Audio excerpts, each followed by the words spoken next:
You're listening to the Spunky Spirit Podcast, where intuition meets real life. Hello, and welcome to this episode of Spunky Spirit. I am Psychic Medium Cari Mugz, and this week we are going to continue the Echoes of Scotland episodes. It's a mini-series I'm doing about the Scotland trip I took with Mysterious Adventure Travel Tours, and it was amazing. So last week, if you tuned in, I talked about the experience I had with past life situation and remembering that I had been there before. So this week we're going to talk about my paranormal experience, which was also very amazing. And I am not into, I used to not be very much into the paranormal stuff. I did my readings and sometimes I would do paranormal things. And I did have an experience with something paranormal that made me realize that sometimes it can be scary and sometimes it's not. Most of the time, it's just spirits trying to tell their story. And that's what I kind of learned in Scotland. We went to a bar downtown Scotland. Scotland, if you don't know about Scotland, it has a whole underground city almost. Like there's underground tunnels where the poor used to live. And it's kind of got an eerie feeling in some of the underground parts of Scotland. And I shouldn't say just the poor, because I mean, there was a time when it was the thriving community underground, but it did end up being, towards the end, it did end up kind of being for the homeless and the poor people. And there's so much history in Scotland that I was just clueless about. That's so amazing. And we went to a bar called the Banshee Labyrinth, and it has a theater in it, and it has different, we did an underground tour, but then for the paranormal experience, we did this. And we had, our group, there was about 30 people in our group, and we split up into four. There was 5 people in our group. And so we each split up into different groups and then did a tour in the labyrinth, the Banshee Labyrinth. It's actually a pretty cool place. And in our group, I had, I hope I can say their names, but I'm just going to say their first names because you probably don't know them. But it was Betsy, Wendy, Maya, who Maya's going to go to be in Paris with us. Maya's my girl, but I love Betsy and Wendy too. And Graham. We were lucky that we got Graham. Graham was the tour guide the whole time we were there, and he's awesome. He was so awesome. And the reason why we were lucky we got Graham is because we got to validate everything that we felt or everything that we saw, because he knew the history. So other groups that went, if they didn't have somebody who knew the history, they didn't get to validate. So this is why this was a great experience for me, because I don't normally do paranormal stuff. And this kind of got me thinking maybe I will. So the first room that we went into was this big theater. It was called a theater, and they play movies there in the labyrinth. And it was the craziest thing, because Graham would start asking questions and we'd hear this little knock.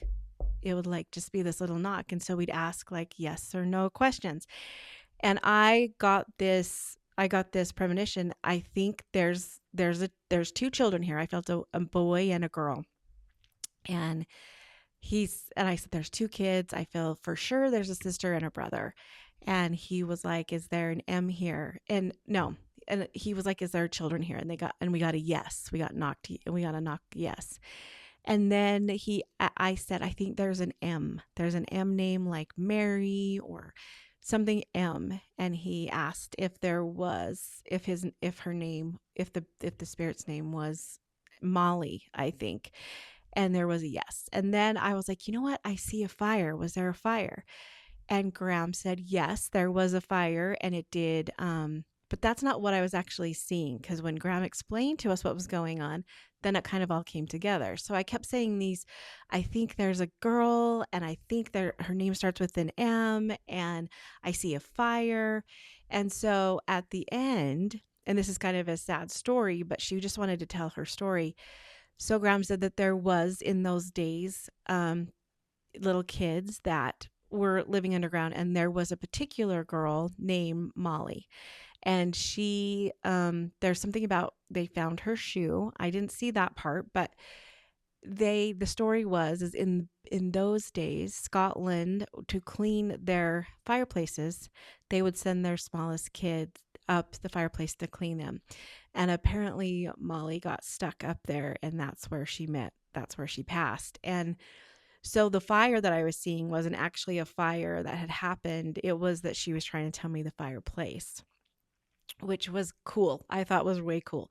And here's the thing. This was my first experience with, no, I'd had one other paranormal experience, I think in at Phenomicon too. And different things. There was one other, when I was taking a class with Cindy Geza, she did some paranormal stuff from a distance, and I was tapping in going, oh my gosh, this is crazy. And then she would say the history and I'd be like, oh my gosh, that's so cool. I was right. So this was like kind of my second experience actually being at the place. And so it was really kind of cool for me. And then we went to Maya and Wendy and Betsy, they chime in too. And it was really cool because Wendy was picking up some stuff and Betsy was doing the pendulum. She was holding the pendulum and Maya was helping in ways too. It was so cool. And then we went to the next room, which was I felt like we weren't wanted. I didn't feel any evil presence. I just felt like we weren't wanted there. And I felt like there is the spirit here that does not want us here. He's frustrated. He's mad. It's a male spirit and he's not a very good person. And I feel like he has remorse. And then Betsy kind of started picking up on stuff too, like he's mad, he wants us out. And she didn't really feel the remorse, but she didn't care because she felt the madness of it. And she kind of could pick up on some of the things that he'd done. And I said, I feel like he liked killing women. So I didn't know that there was, I feel like he didn't like women. And I was thinking like Jack the Ripper type of thing. Like because I felt he was taking women's lives and he was torturing them and things like that. But I didn't ever feel scared or a bad presence. But other people that were in that room did feel like they were being pushed out or felt like it was a bad, I don't want to really say evil, but they felt like it was bad and they had to leave. So I picked up though that there was remorse and he was just telling his story. And that could be because everybody picks up different things, right? And it could be because that's the way my guides show it to me, or that's the way, who knows why everybody picks up different things. Betsy was picking up something. We were picking up similar things, the same things, but Betsy had the kind of evil, gross feeling. I just had a feeling of like, here's my information. I did feel like we were not wanted there. I felt like we were intruding and I felt like he wanted us to leave.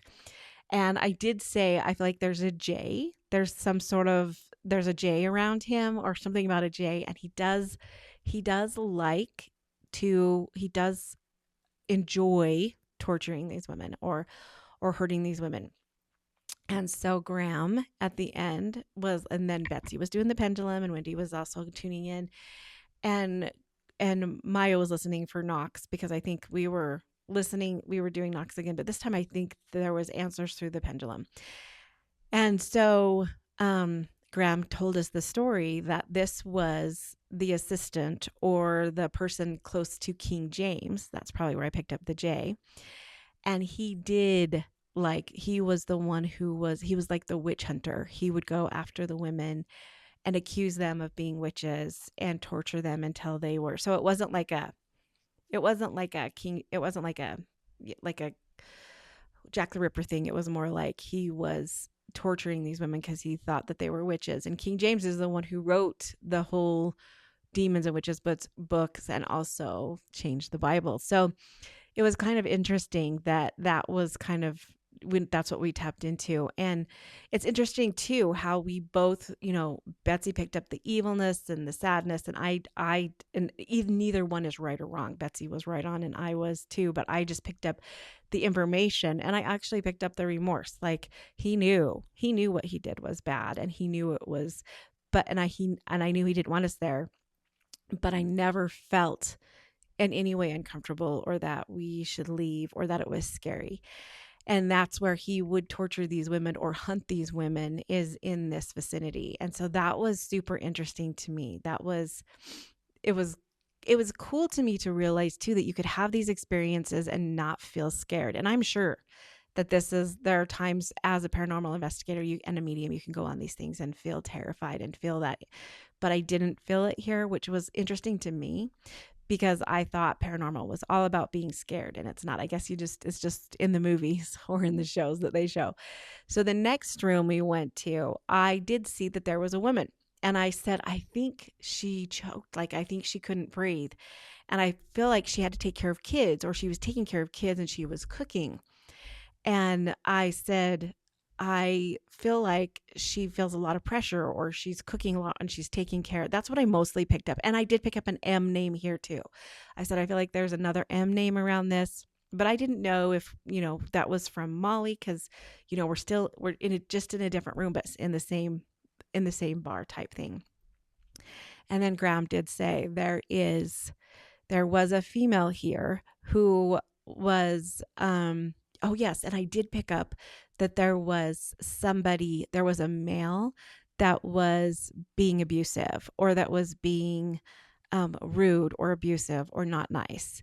And so then Graham did say there was a female, and she was I think she was head of the kitchen, and there was a male that was hitting on or being inappropriate with a female waitress.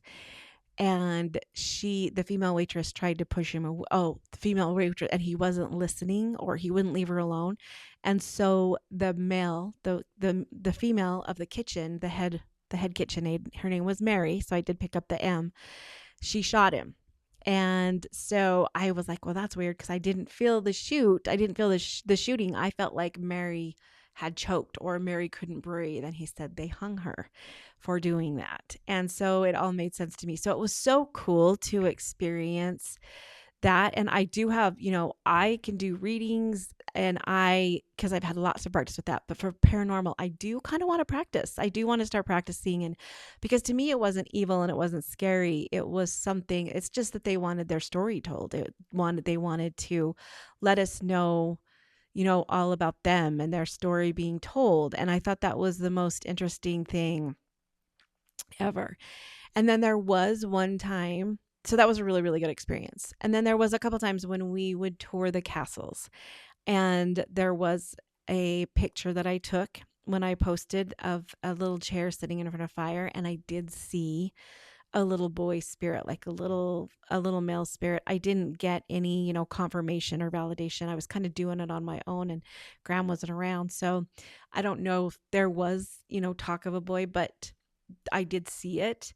And it was way cool. And then other times, like when I was doing the past regression, like I would see visions in my head, but I never actually saw a spirit. I would just see visions of like different lifetimes or past lifetimes. So it was all in all just the best experience, like great experience. But you can practice these things too. When I was taking my class with Cindy Keza, she would show us a picture of a house or a picture of a haunted house. And she made me realize, she taught when she was teaching, you don't have to be at the place to do this. And so she would say, okay, I want you to write down everything you feel about this house. And then I would write down everything that I felt. And then she would be like, okay, this is right. And this is right. And this is right. One of the classes she did, I can't remember the killer's name, but he was really, really bad. And she showed a picture of the place. And I saw that it happened in the 70s. I saw a woman being dragged to another room. And I saw that there was a male, and I saw and I saw a cash register, and I saw some money taken, and I knew that somebody had been killed there. Interesting thing, I can't remember the guy's name, but it was the one guy who hated his mom that was a laundromat. And I saw the guy peeking in the window, and all of that was actually true. What I didn't see is all the gore. Like this was a really gory serial killer, and there was a lot of blood, and I didn't see that. So I must have some sort of block that my spirit guides, or I've asked for, or my protection guides don't let me see that stuff, because when I have done the paranormal work, and maybe it's because I haven't done it enough, I think my spirit guides just know that that stuff can really, really affect me. And so maybe I've chosen not to see that part and they just give me like the facts and the details. And maybe that's how I pick it up. And honestly, my readings are a lot like that too. I pick up the facts and the details and all the evidence and say, this is what they look, this is what they're telling me. This is what's going on in your life. This is what they're doing now. This is what, and so it's kind of cool because maybe that's just how I do it. Maybe if I wanted to pick up some of that stuff, I could tell my spirit guides to allow more of that information in. But honestly, to start out like this, it's been good for me. And so I really kind of might tap into some of the paranormal or might looking into some of the paranormal because Scotland is full of history and you know what, when we were in the Mason place too, the Freemason place, I did see like spirits, meetings of spirits, but I saw lots of them and it wasn't like a scary thing. And I never felt evil or bad. That's the thing. And I know that I have before in, when I was little or when I've had different experiences. So I do know that the bad and the lower frequency do exist. And I'm not going to say, because there are some people out there that think that that stuff doesn't exist and that you create that. And I know that for my story and for my truth, that's not true. I've seen some of the stuff, some of the scary things. And in fact, that's why I don't play with Ouija boards or I haven't used Ouija boards. And some mediums think they're great and I just don't. And I would, if anybody asks me, I would be like, no, because sometimes I also will admit that I did do that experience when I wasn't really prepared and I didn't really understand what I was doing. And if you don't know what you're doing and you kind of go into these things unprepared and you don't know how to block and you don't know how to protect, then it can be scary and it can be difficult. So if you are interested in like trying to do something that I would practice first, I would practice with pictures, have a friend show you. And I do this in my psychic class, in my psychic medium class. And I show pictures because that's how you have to tap in. Have a friend download some sort of haunted house and pictures of it. And then you look at it and you see what you pick up and the things that you pick up. Because it's really, really actually pretty interesting. And that's what I loved about Scotland. It had such a deep history, and I already had felt like I belonged there at one time or I experienced things there at one time.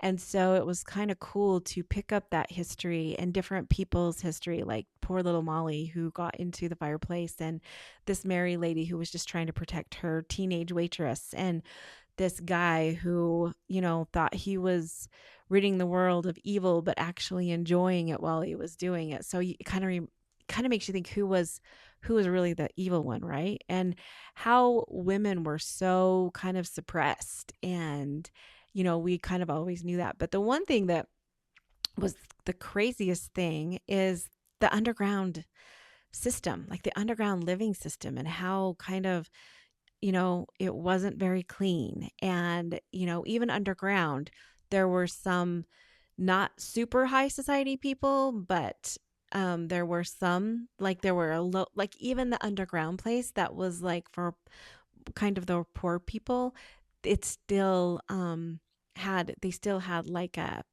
pecking order or what do you ever call that? Like a hierarchy.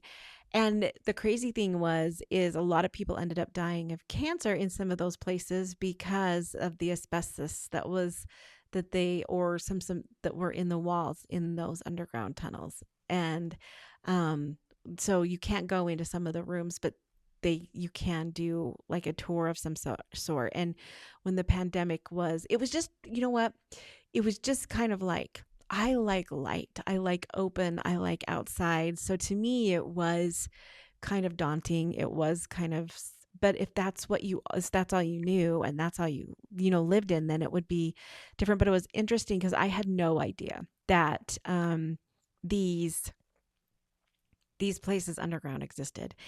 And we went to lots of the graveyards, which also had kind of a sacred feeling. Like some people, and then we did go to this one place, and I'll talk about more about it on the ferry podcast. But this is where lots of people were killed. There was a big well type of thing where they would kill men and drop them in the well. And then you could go down the stairs and go into this it kind of felt fairy-ish.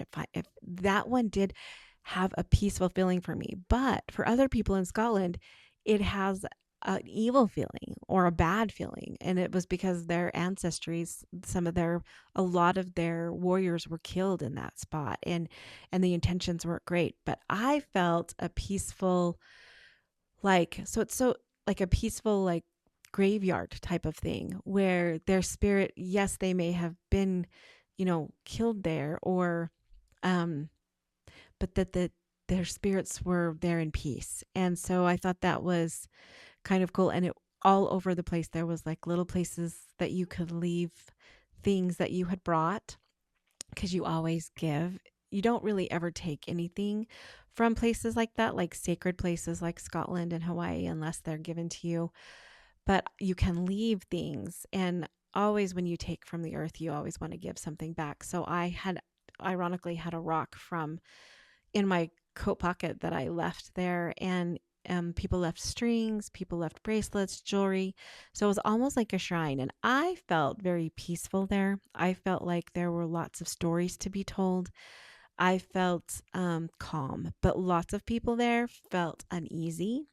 They feel it's scary. They feel like it's not sacred. They feel like it's evil. So it's so crazy how different people can pick up different things. And that just goes to show you too that there's never a wrong or a right, right? Because even with Sarah being there, she picks up things differently than I do. And like, even when we were doing the past experience thing, that's why every medium is different. Like they're kind of like different. I would almost go as far as saying like a bar, right? Like there's certain bars that you go to that are like sit down bars, like you sit down and you enjoy, and speakeasy bars. And then there's some that you go and you dance and you do all this stuff, and you have your favorite, right? You have a favorite one. You can experience a lot of them or different ones, but you always have one that's like the one that you like to go to, that's just like your place.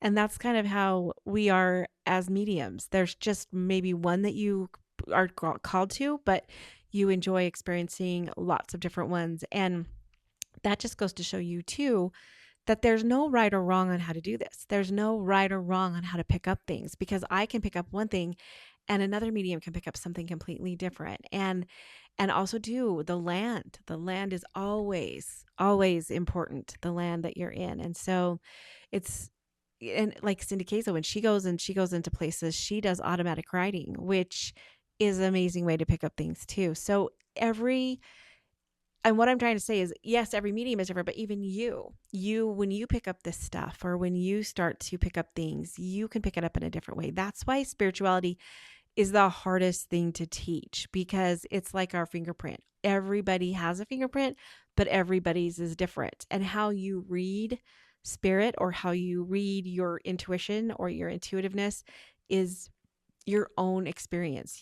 That's why it's so hard, because I could teach you, this is what you do, this is what you do, this is what you do, and it may not work for you because your fingerprint is different. And so that's where you kind of tap in and figure out what works for you. And just like me, paranormal wasn't my thing. Is it my thing now? Maybe. My thing really is to uplift people, to help them know that they have a greater power inside of them, to help them know that their ancestors are with them, their loved ones are with them, that life doesn't end on earth, that there's more to this life than earth. And so when I did do that paranormal stuff, it kind of validated that these spirits, even though they kind of wanted to stay and tell their story, they're not stuck there in those places. They have moved on. They just wanted us to know the history, right? They wanted to know their history. And so that's what I love doing the most. So if I go into paranormal, that would be great. But if I don't, that's okay too. I'm just going to kind of go where spirit guides me to go and where I feel comfortable. And I did want to go to different places around town and around where I live, or different places, not even where I live, but like in Scotland, and I will in Paris, and Yellowstone and Disneyland even, and kind of feel the energy there and do podcasts on it. And I think I will do that. It's just the traveling that's going to be the trickery thing. Cause I do readings, I stay home and I do readings too. So I got to figure out how to put those things together. But yes, it did open up a beautiful paranormal experience for me. And what better place than Scotland, right? Edinburgh, Scotland. And I loved it. It was amazing, and I will always remember it. And it was just so cool to pick up different little things. And, one day I'll be able to go and it will just flow for me. And instead of just getting bits and pieces all the time, but it was fascinating and I loved it. And, maybe my story would be different if I did go and have a scary experience, but I didn't. And, there were underground tunnels that we would go to, and different rooms did feel kind of bad. There was one with a circle in it, and one of the ladies had to leave because she did feel like something touched her there, like on her shoulder. And there was like a big circle, and the guy was like, they told us the story about the circle, and there was a few people that stood in the circle, and good for them. I did not, because I know how much power circles can hold, and I didn't feel great in that room, and one lady had left, so I didn't want to mess with it. It's not something I wanted to mess with at the time. And so maybe if we were there a different time and it didn't feel like that, maybe I would. But circles have power, very powerful. Covens have circles, fairy circles, spirit circles. There's so much power in circles. The moon is a circle. There's eternity circle that I just at the time did not. It wasn't that I wasn't brave. I just didn't want to mess with it because I was already dealing with some other stuff that I didn't want to mess with that. So I didn't step in the circle. Other people did. I don't know if they had bad luck or good luck follow them. I don't really. It's my journey, and my intuition told me not to step into it, so I didn't. But that's the great thing about your own intuition, is not everybody is the same, and we can all be different. So that is my paranormal experience in Scotland. It was amazing. And if you are into the paranormal and you want to do more about do more of paranormal stuff, then stick around, because I probably will end up doing some more paranormal stuff. I'm thinking about doing some sort of travel show or going to different spots and doing that and putting it on the podcast. But also too, I'm going to Paris doing the Rhone cruise, the river Rhone, and it's going to be a big ship, but we're also going to stay some, stop places, and they're going to take us to all of the great paranormal spots and spiritual spots and healing spots. And so it's going to be awesome. So if you want to go with that, if you want to go with me in June and July, I think it's June 24th to July 3rd. And I'm excited. And my girl Maya's going to be there. And I have quite a few clients that are already going to go with me. It's going to be a fun time. I'm super excited. So if you want to go, the link is in the show notes below. And I do actually have I think at the time of this podcast, I do have some like 10 spots still open for my March gallery, Healing with Spirit, and it is going to be awesome. So there you go. I hope you guys like that. And if you have any ideas on what you want me to do as far as podcasting or episodes, please let me know. I was kind of thinking I was going to do some mini series, but it's hard because there's so much going on in the world right now that sometimes I just want to do a pop-up thing. Like today, I'll probably post another, just because there's so much going on in the world, I'll post another episode this week about how to navigate through that. So anyways, I love you guys so much, and I will see you next week.